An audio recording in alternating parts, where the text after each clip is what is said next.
Oke, Assalamualaikum warahmatullahi wabarakatuh. Selamat pagi.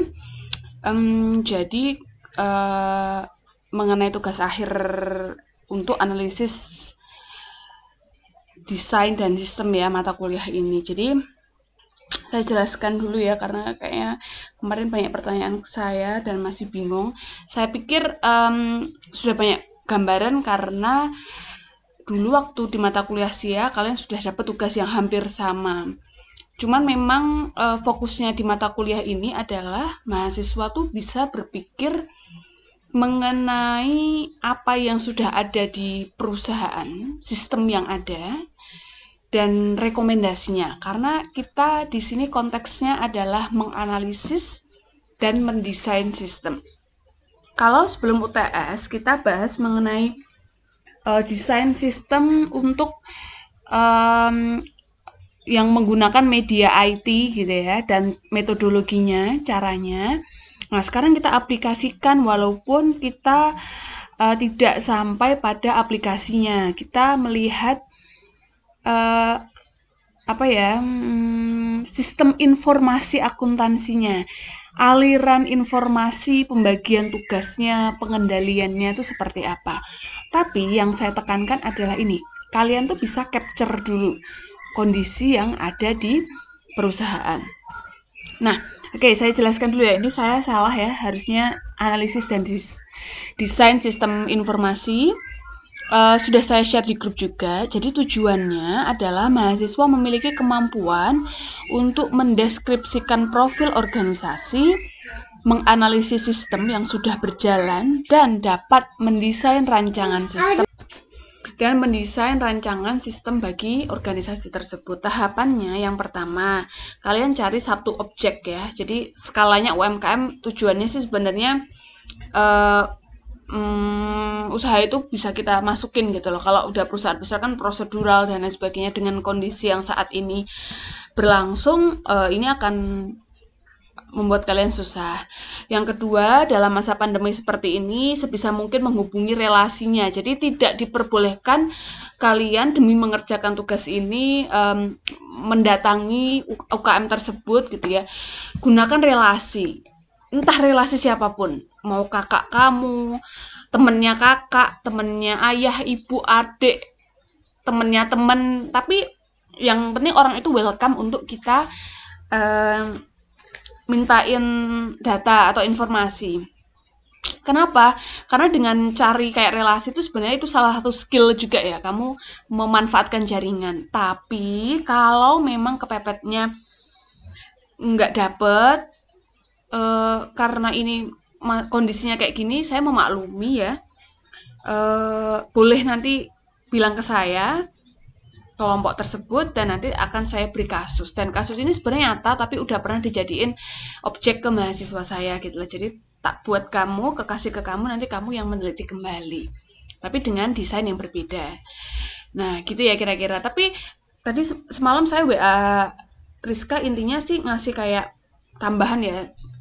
Walaupun saya ngasih kemudahan tuh jangan sampai udahlah enak ke Bu Isna aja gitu. Tapi pengennya tetap saya kelompok tuh berusaha semaksimal mungkin untuk bisa dapat objek penelitian gitu ya. Tapi kalau nggak bisa nggak masalah, nanti saya kasih organisasinya. Nah, ini ya, harusnya ke pertemuan ke-11 saat ini gitu loh ya. Terus gini, ada yang nanya objek penelitian itu yang kayak gimana. Sebenarnya nggak masalah mau dia dagang, manufaktur, mau jasa gitu. Tapi poin yang saya lihat dari desain ini untuk mempermudah kalian sih sebenarnya gini loh. Tugas ini kan nanti mengcapture prosesnya perusahaan itu kan. Proses dalam artian baik itu nanti hal apa yang mau kalian ambil kan. Mau itu sistem penjualannya, atau proses produksinya, atau pembelian barangnya, penggajiannya, atau yang lainnya. Kalau perusahaan itu terlalu simple, artinya prosesnya itu cuma 2 tahap gitu ya. Sebenarnya itu kalau secara real nggak masalah sih, cuman mungkin kalau bagi di tugas ini kayak kurang kalian tuh kurang bisa explore gitu loh.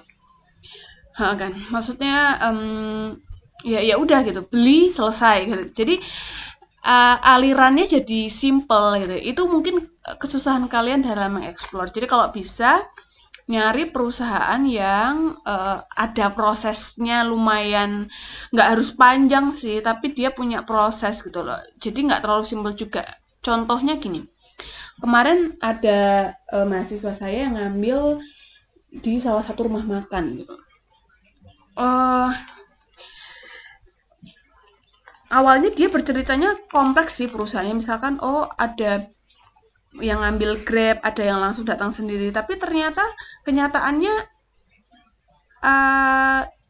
antara Grab sama itu nggak ada bedanya gitu loh. Jadi cuman kayak orang beli, dicatat, selesai gitu loh. Nah, kecuali mereka ada prosedur tersendiri untuk Grab, prosesnya begini, untuk yang datang sendiri begini, itu kan jadi menarik kan untuk kita gali, dan pengendaliannya tuh gimana gitu loh. Semoga bisa paham ya bayangan saya mengenai objek penelitian, karena kalau terlalu simpel itu kalian kesusahan dalam mengeksplorasi. Nah, sebentar. Nah, ini mahasiswa mengerjakan tugas evaluasi per setiap pertemuan ya, karena nanti seperti yang saya jelaskan di atas ya, nanti mulai minggu depan ini tuh konsultasi progresnya udah per kelompok ya. Jadi nanti mungkin metodenya bisa, nggak apa-apa deh, saya di-invite ke grup ya. Jadi mungkin kalian punya grup pribadi dan punya grup tambahan saya per kelompok, agar konsultasinya jelas dan saya bisa ngontrol kinerja anak-anak per kelompok gitu ya. Saya di-invite, feel free aja buat bertanya kapanpun, maksudnya nggak tiba-tiba jam 12 malam juga sih, kalau bisa ya sampai jam 9 malam lah. Nanti akan saya balas pas saya, ya nggak mungkin jam 9 itu saya juga harus balas gitu ya, ada waktu istirahat dan lain sebagainya, tapi silahkan aja bertanya agar kamu tuh bisa eksplorasinya lebih dalam. Kemudian mahasiswa memperbaiki sesuai masukan, jadi nggak sekedar kayak tugas yang udah dikumpulin selesai, tapi saya akan kasih masukan progres per minggunya tadi ya, per pertemuannya, targetnya. Jadi nilainya tuh bukan sekedar output di akhir nilai kalian, tapi progresnya ya. Kalian ada usaha nggak perbaikannya. Oke.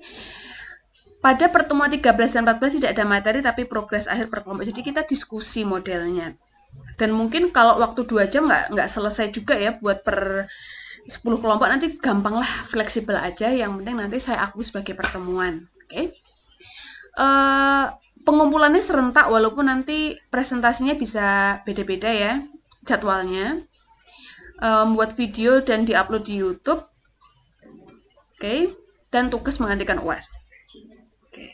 Gampang kok tugas mata kuliah ini, yang penting saya bisa capture, kalian bisa Anda bisa capture gitu loh. Saya udah lihat UASnya sih, nanti UTS-nya nanti tak kapan-kapan tak share ya. Bagus, banyak yang pemahamannya bagus, yang kurang ya nggak masalah, intinya kalian mau belajar aja sih kalau saya. Terus ini pedomannya, nah covernya, profil usaha, proses bisnis, dan struktur organisasi. Nanti saya kasih contoh. Terus bab 2, nah ini kemarin kayak banyak pertanyaan ya, Bu, apakah kita semuanya atau ambil satu aja? Nah ini bab 2. Bab 2 tuh Anda capture dulu ya, yang ada di sana kayak gimana. Kalau di sana belum punya prosedur yang memadai gitu lah, jelaskan menurut prosedur kamu gitu loh. Jelaskan aja alurnya gimana ya, yang udah berjalan di sana. Misalkan pembelian barang, dia langsung menunjuk supplier, kayak kemarin aja prosedur yang saya kasih di tugas yang pertemuan kemarin itu loh, dicatat aja seadanya yang di sana. Formulirnya itu dia punyanya apa, yang dia punya aja, fotonya. Kalau nggak foto, jenis formulirnya apa, kan harusnya kalau dia punya kan ada fotonya kan gitu. SPI-nya gimana? Kalau nggak ada ya di sana belum ada SPI, tapi secara realnya begini, dideskripsikan, nulis, kalian tuh belajar nulis. Terus dianalisis dulu. Kayak kemarin kan kalian di bawah nganalisis yang udah baik apa, yang belum ada apa. Baru di bab 3 ini kayak tugas yang sia itu gitu loh. Yang bab 2 ini nanti juga udah fokus ke sistem yang mau kamu ambil ya. Misalkan penjualan ya fokusnya penjualan. Tapi nanti harus konsultasi dulu per kelompok, nggak semuanya penjualan, nggak semuanya pembelian. Jadi harus variatif ya.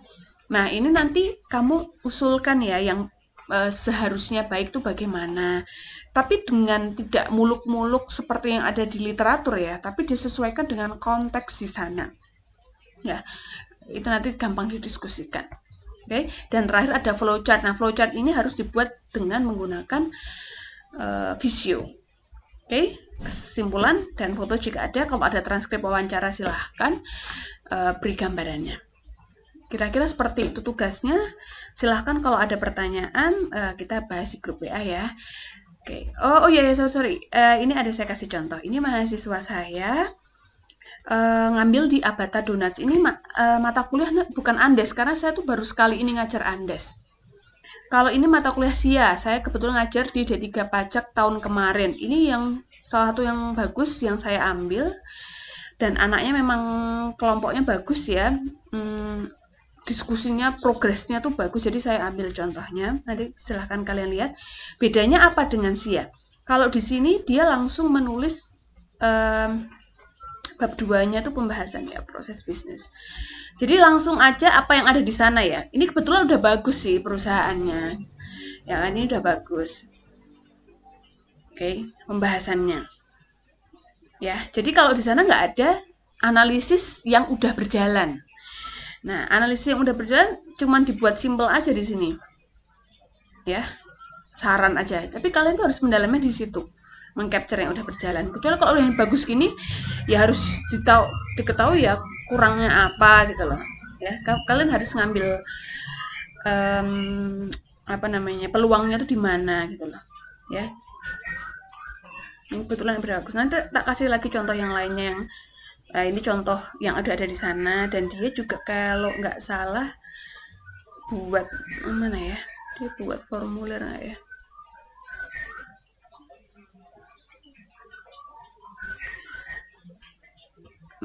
Kayak dia nggak merekomendasikan formulir. Kalau yang lebih bagus kalian memberi rekomendasi formulir. Nah, terus kemudian buku apa yang saya pakai? Sebenarnya sama ya, mau pakai di Rumni itu malah lengkap banget ya. Rumni itu lengkap banget. Atau bukunya Pak Mulyadi. Tuh. Kira-kira gitu. Silahkan kalau ada yang ditanyakan nanti konsultasi ya. Kita buka pertanyaan di kelas nanti. Oke, terima kasih. Wassalamualaikum warahmatullahi wabarakatuh.